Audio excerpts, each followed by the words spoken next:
David Shearer. I think that last speaker protested a little too much about what's actually being proposed here. This is a very simple amendment to a bill, but it's a simple amendment that has great importance to, in fact, clarify what this bill is about. The bill is called the Environment Protection Agency. That's the agency we're talking about, and yet there is nothing, as I can see, in Section 12, the objective of the EPA, which actually addresses that title of that agency. And when I look at that Section 12, and I'll just go through very quickly what the Section 12, as it's set out in the Act.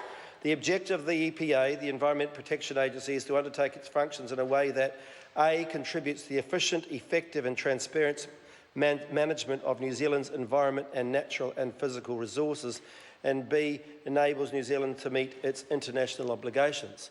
Well, it's not exactly what you would call ambitious in terms of its protection of New Zealand's natural resources.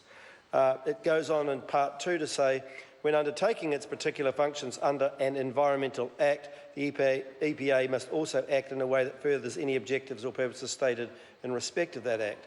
So what Meka Whaitiri is adding as part of this amendment to the EPA is simply to add a new section, which would be Section 1C, that would come under 1B, A and B, C, that protects, maintains and enhances New Zealand's environment. So there's been a lot of discussion about how this would be confusing. It would lead to further delays, further problems, further expense. But when you look at that simple addition, an addition that really is an omission from the original legislation, sir, I can't believe that it's going to create that degree of dissent and would not, and on the other hand, be able to lead to greater clarity about what the EPA sets out to do. Now, Sir Nick Smith, the Environment Minister, has ridiculed, talked about this being meaningless, wasn't able to add anything. The usual political mumbo-jumbo added tonight that Nick Smith goes on and on about. But the fact is, sir, that this is fundamental to the bill because it sits in the front of the bill and it guides the passage of this bill. It's not about mumbo-jumbo, it's actually about making sure that the bill sticks to what it's meant to be about, and that which is about the looking after and protecting our environment. It's adding to and making more ambitious a bill that is inherently very unambitious in the objectives as they set out today. There's also been a lot of talk about the fact that this would favour the environment over economic development and vice versa. I personally get rather tired of that, the way that that's split off. New Zealand's reputation is bound inherently, and its economic development is bound inherently to the way that we look after our environment. The clean, green, 100% pure image, if I can remember rightly, is about the 22nd most recognised brands in the world. It comes in behind Dell or one of the other big computing companies. It is therefore highly recognisable. It sets us apart from many other countries. It sets our products apart from many other countries. And therefore, the protection of our environment is inherently about our economic development. And I think that what we do, and we tend to do, is to say one should happen and the other should suffer as a result, rather than looking at it as two parts effectively of the same coin. So I would like to see, sir, with the addition of this extra clause in, the recognition that has been omitted up to now that the EPA, the Environmental Protection Agency, is actually about protecting our environment. That would enable the enhancement of not only of our environment but also, sir, of our economy. And today, in question time, Nick Smith gave us chapter and verse why, for example, and this is a classic example, why our rivers cannot be swimmable.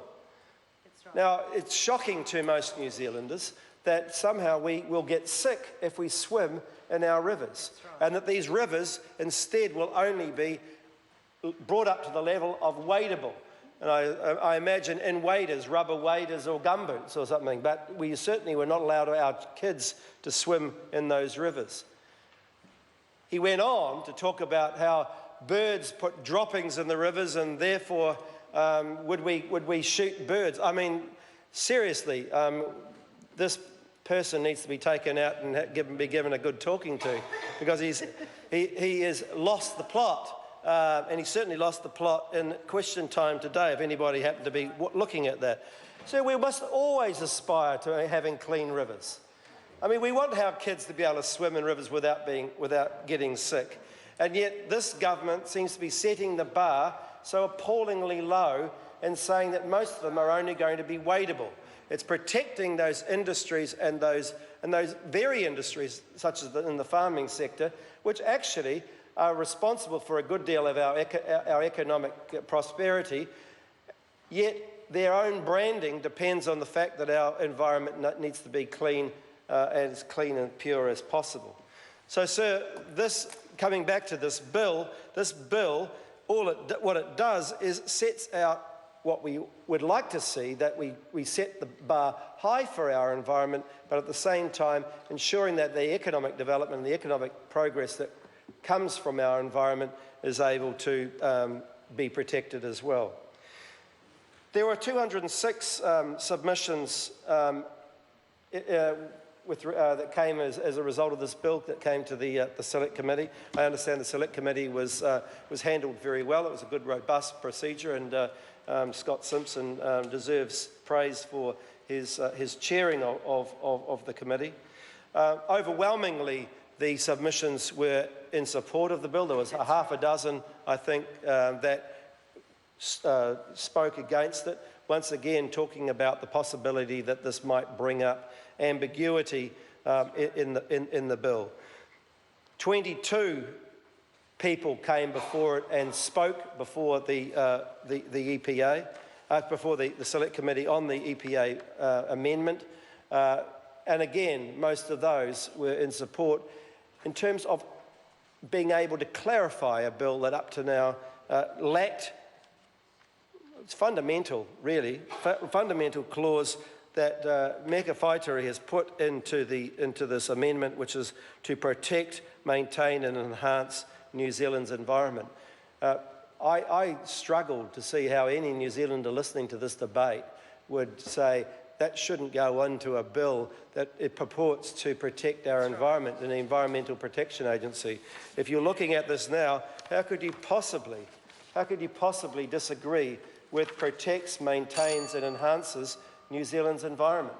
I would have thought that that was pretty basic to a bill and to an agency which is called the Environmental Protection Authority. This is certainly and simply just meaning that it is able to do its job properly. And it does its job properly over 6 different environmental acts: the Hazardous Substance and New Organisms Act, the Climate Change Response, although there hasn't really been a climate change response from this government. That act has been somewhat redundant for a very long time. The Exclusive Economic Zone and Continental Shelf Act, the Resource Management Act, Imports and Exports Restrictions Act, and the Ozone Layer Protection Act. Those are the 6 acts that the EPA has its authority over. And I come back to the key point of what we're trying to do here. We're trying to make sure that our environment is well protected, is well looked after. Since this bill has been in place, and it's only been 5 years, the current act has been in place, it's only been 5 years, there has been a degree of testing of the act in terms of what it can cover. That went through without any difficulty, and I cannot see why, in any way, adding a 3rd clause which sets out to protect, maintain and enhance New Zealand's environment could in any way confuse or create more ambiguity than what is there, that is there currently. So, Mr. Speaker, in conclusion, I believe this is a long time coming. I refute what the government is saying, which is to say that this is going to create problems. Instead, it will do what we want it to do, which is to enhance New Zealand's environment. Thank you. Paul Foster-Bell. Tēnā koe e